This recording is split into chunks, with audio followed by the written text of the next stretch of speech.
It's Sunday in Birmingham, and I moved outside in my backyard because it's such a beautiful day, and the birds are chirping, and life is good, I guess. So, what I wanted to talk about today is the transition that I feel we're going through from the AI build out into the AI delivery, and how it isn't happening.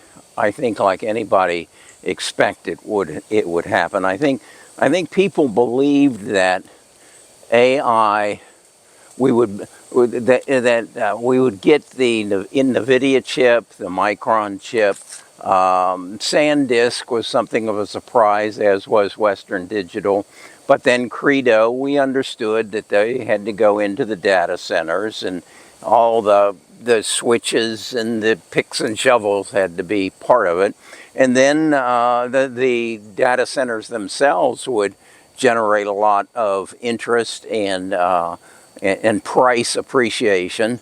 And so that was all expected. The IRENs, the Nebitus, the ALPD. I'm proud to say I think I'm the first one who figured that one out.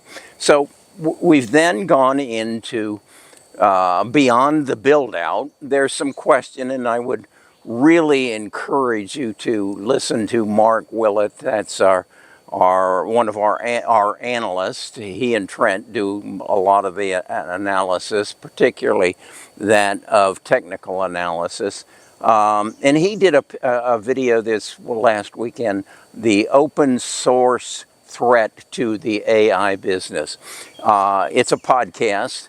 It will open your eyes as to one of the obstacles that are going to be faced by the hyperscalers is open source is going to kind of erode their opportunity to profit off of what they believe their enormous expenditure would create.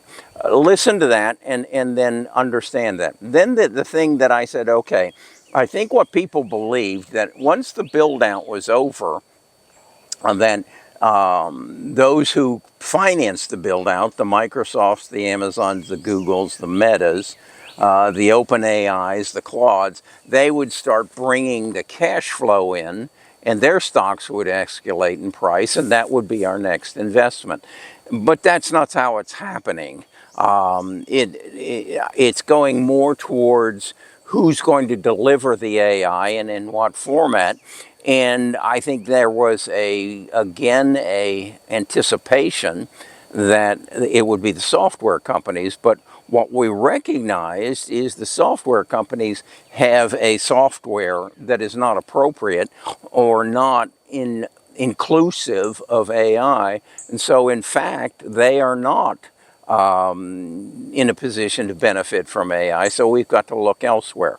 So I got to thinking about it, and I can't. And Mark, by the way, Mark Willett is a member of our team, and he lives in Omaha, and he quite often brings up to my attention that Warren Buffett is sitting with $397 billion. That's rounded off to $400 billion. In his war chest of cash or marketable securities, that would be bonds and bills and things of that nature, and that what's he going to do with that? And I'm thinking, if I'm Warren, and when I say Warren, I'm thinking of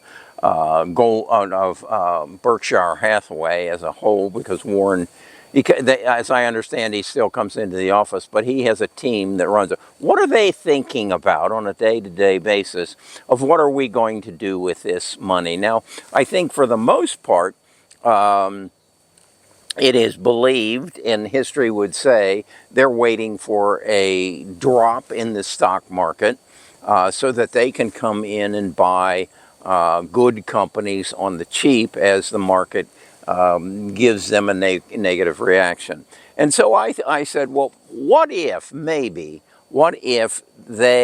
instead were looking for opportunities to enhance their existing business as this economy moves from the past economy to the AI economy? What if they were looking for opportunities to buy. And so I said, okay, let's just do a white paper on that as a hypothesis of what if Berkshire Hathaway was looking to buy, what would they buy? What companies are out there? What companies have evolved that would be good buys for them? Because I think what that would then do is say, okay, who else might be the buyers of some of these new AI companies, and what would be the thought process that would go into it? And I got to thinking that they are very heavy into real estate, and they're very heavy into insurance.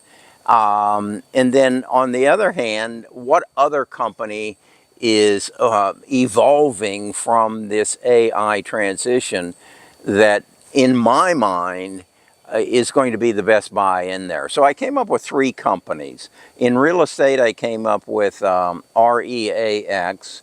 In property and casualty insurance, a stock I just bought last Friday, and that is XZO. This was actually brought to my attention by one of my tribe members, and I did a video on it last week. You might want to look that up. And then the AI company, I think, that is probably positioned itself over the last 5 years in anticipation of AI to be one of the next hyperscalers, if you will, one of the next major stocks in our universe. Now, so is it a acquisition candidate? Probably not. But again, I wanted to look at it under the thesis. I wanted to give this challenge to my AI agent, Samantha, that if Warren Buffett, if Berkshire Hathaway is in the mindset of we need to implement or put this $400 billion to work the best as we can as we move into this AI era, what 3 stocks would they buy? And so that's the challenge I gave to Samantha, my AI agent. She wrote about a 16-page white paper on it, and I want you to have access to it. So I've put it in a PDF, and I'm going to have you give me your email address. You'll go into the description, send me your email, sign up and send me your email address, and then I'll send you this white paper. And I want you to read it and understand the kind of technology that's available to you through AI now.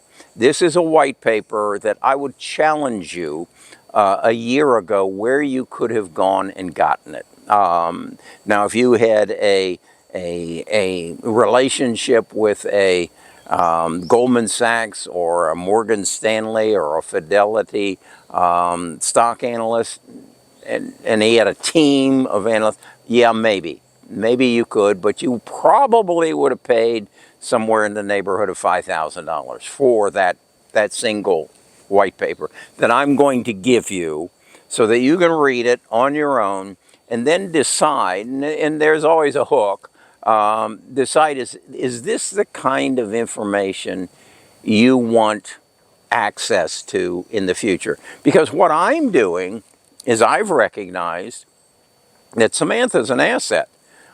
She has all the knowledge on all 3 of these stocks and any other stock that I give her a ticker, and then she's building her brain from the data that she's accumulating, the white papers that Mark are creating, the white papers that I'm creating, and she's becoming an expert.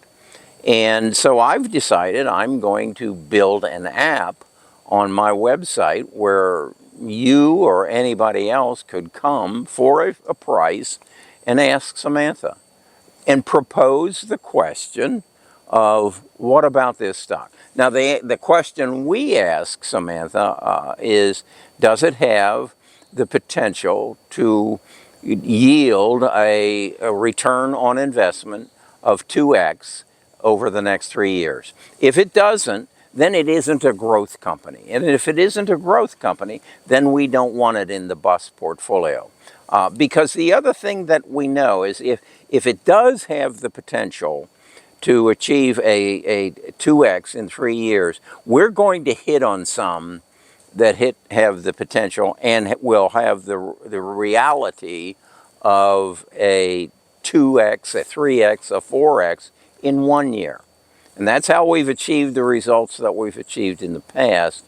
And we're making that available to the common man because Wall Street doesn't make their analysis available readily to the common man. So Wall Street has become, in my estimation, a domain of the wealthy, where the wealthy get wealthier and they hit a point where they just protect their assets. And that's good. That's well and good. If you've got $500 million, your biggest concern is not to lose it. I'm okay with that. But if you've got 500,000, your biggest objective should be, how can I double it every 3 years? And how can I just maybe, as major change is happening, and that's what's happening now, how can I maybe double it once a year? Now, if you got 500,000 and you can double it in 1 year, the next year you have 1 million. The next year you have 2. The next year you have 4. And then you have 8. And then you move into ridiculous money. But it's possible. It's possible. Last year, 175 stocks increased their value by more than 100%. All you had to do was find them. Are they findable? Well, of course they are. They're there. You just need to know what they look like before they explode. And I think that's where we're at right now.